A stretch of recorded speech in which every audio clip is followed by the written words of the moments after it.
ഈ വീഡിയോയിലൂടെ എന്നെ കാണുന്ന എല്ലാ ദൈവമക്കൾക്കും യേശുക്രിസ്തുവിന്റെ നാമത്തിൽ സ്നേഹവന്ദനം ചൊല്ലുന്നു. കഴിഞ്ഞ ദിവസം ഫേസ്ബുക്കിലൂടെ ഒരു സുഹൃത്ത് എന്നോടിങ്ങനെ ചോദിച്ചു, ദേവദാസനെ, നമ്മുടെ ആത്മീയ ഗോളത്തിൽ പലരും പ്രാർത്ഥനയ്ക്കായി വരുന്നവരെ തള്ളിയിടുന്ന ഒരവസ്ഥ കാണുന്നുണ്ട്.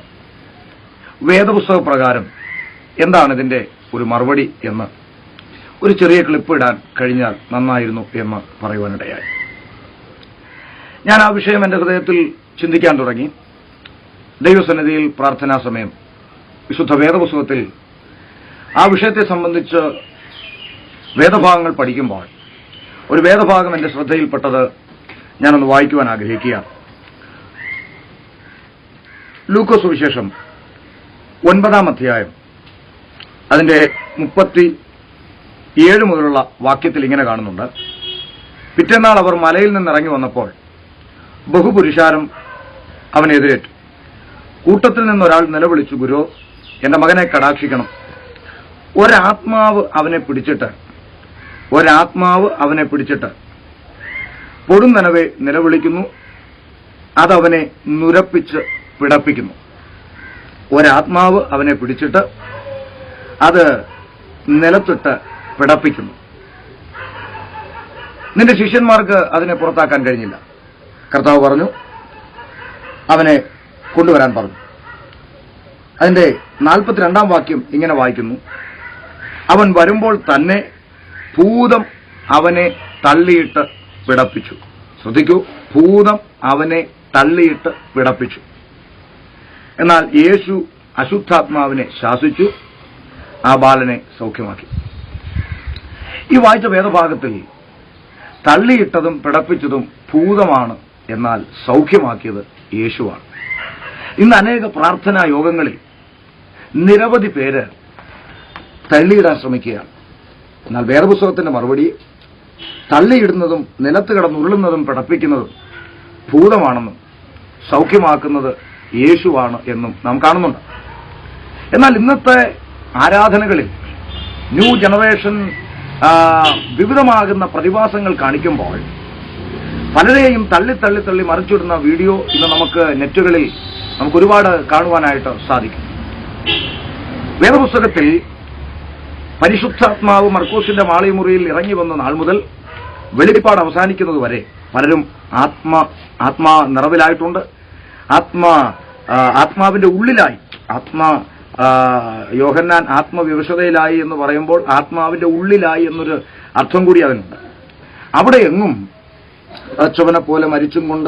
മരിച്ചവനെ പോലെ അവന്റെ കാൽക്കൽ വീണു എന്ന് എഴുതിയിരിക്കുന്ന ഭാഗത്തൊന്നും ആരും അവനെ തള്ളിയിട്ടതായി കാണുന്നില്ല. യേശുവോ അപ്പോസ്തലന്മാരോ ആരെങ്കിലും തള്ളിയിട്ടതായി കാണുന്നില്ല. പരിശുദ്ധാത്മാവ് ബാധിച്ചിട്ട് ആരെങ്കിലും നിലത്ത് കിടന്ന് ഉരുളുന്നതായോ പിടയ്ക്കുന്നതായിട്ടോ കാണുന്നില്ല. എന്നാൽ ഇവിടെ മറിച്ചിട്ടതും പിടപ്പിച്ചതും ഒരാത്മാവാണ് എന്ന് എഴുതിയിട്ടുണ്ട്.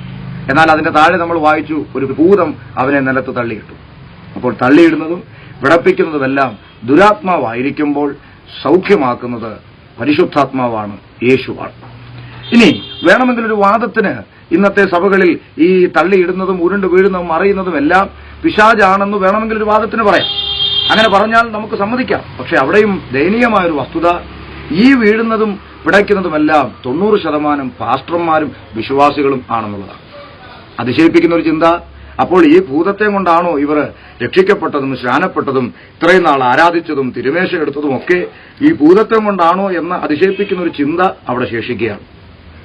ശ്രദ്ധിക്കണമേ. അതുകൊണ്ട് ഇത്തരത്തിൽ തള്ളിയിടാൻ നിങ്ങളുടെ അടുക്കൽ വരുന്നത് ഭൂതമാണെന്ന് നിങ്ങൾ തിരിച്ചറിയുകയും ഭൂതം നിങ്ങളെ തള്ളിയിടുവാൻ നിങ്ങൾ ഒരിക്കലും അനുവദിക്കാതിരിക്കുകയും ചെയ്യുക എന്നാണ് ദൈവനാമത്തിൽ എനിക്ക് നിങ്ങളോട് ഓർപ്പിക്കുവാനായിട്ട് ഉള്ളത്. ഈ തരത്തിൽ ഒരു അനുഭവം കൂടെ പറഞ്ഞ് വാക്കുകൾ അവസാനിപ്പിക്കാം. തിരുവനന്തപുരത്ത് ചില വർഷങ്ങൾക്ക് മുമ്പ് ഞാനൊരു ഒരു പ്രാർത്ഥനയിൽ പങ്കെടുക്കാൻ ചെന്നു. അവിടുത്തെ പാസ്റ്റർ അവിടുത്തെ വിശ്വാസികളെ എല്ലാം എഴുന്നേൽപ്പിച്ചിട്ട് തള്ളി താഴേക്കിട്ടു. അത് 5 വർഷം മുൻപാണ്. എന്നിട്ട് എന്റെ അടുക്കൽ വന്ന് അദ്ദേഹം പറഞ്ഞു, എല്ലാം ഭൂതമാ എന്ന് പറഞ്ഞു. ഞാൻ ചിരിച്ചു. വചനം ശുശ്രൂഷിച്ച് കടന്നുപോയി. 5 വർഷം കഴിഞ്ഞ് എന്നെ ഒരിക്കൽ കൂടി അവിടെ വിളിച്ചു. അന്നും ഇതേ ദേവദാസൻ ഇവരെല്ലാം എഴുന്നേൽപ്പിച്ചിട്ട് തള്ളിയിട്ടു. അന്നത്തെ പ്രസംഗത്തിൽ ഞാൻ ചോദിച്ചു, 5 വർഷം മുമ്പ് ഞാൻ വന്നപ്പോഴും നിങ്ങളെല്ലാം വീണു, അന്ന് ഇതെല്ലാം ഭൂതമാണെന്ന് പറഞ്ഞു. 5 വർഷം കഴിഞ്ഞ് ഞാൻ വന്നപ്പോഴും എല്ലാവരും വീഴുന്നു, ഇന്നും ഭൂതമാണെങ്കിൽ ഈ 5 വർഷവും ഇവർ ഈ ഭൂതത്തെ കൊണ്ടാണോ ആരാധിച്ചതും തിരുമേശ എടുത്തതും എന്നൊക്കെ ഞാൻ അതിശയിച്ചു പോയി. അവിടെ അത് പ്രസംഗിക്കുകയും ചെയ്തു. പിന്നീട് അവർ വിളിച്ചിട്ടില്ല എന്നുള്ളതും യാഥാർത്ഥ്യമാണ്. അതുകൊണ്ട് എന്നെ കേൾക്കുന്ന ദൈവജനമേ, പരിശുദ്ധാത്മാവ് ആരെയും ബാധിച്ചതായിട്ടില്ല. ദുരാത്മാവാണ് ബാധിക്കുന്നത്. പരിശുദ്ധാത്മാവ് വിടുവിക്കുകയും സൗഖ്യമാക്കുകയും ചെയ്യുമ്പോൾ ഏതോ ആത്മാവിനാൽ, അനേക ഭൂതാത്മാവിനാൽ അനേകരെ തള്ളിയിടുന്നു. തലവേദനയാ പാസ്റ്റർ ഒന്ന് പ്രാർത്ഥിക്കണമെന്ന് പറഞ്ഞ് മുന്നോട്ട് വരുന്നവരെ തള്ളിയിട്ട് നടുവേദന കൂടി ഉണ്ടാക്കിയിടുന്ന ഈ പ്രതിഭാസത്തെ അവസാനിപ്പിക്കണം. ഒരു ഭൂതവും നിങ്ങളെ തള്ളിയിടുവാൻ അനുവദിക്കരുത്.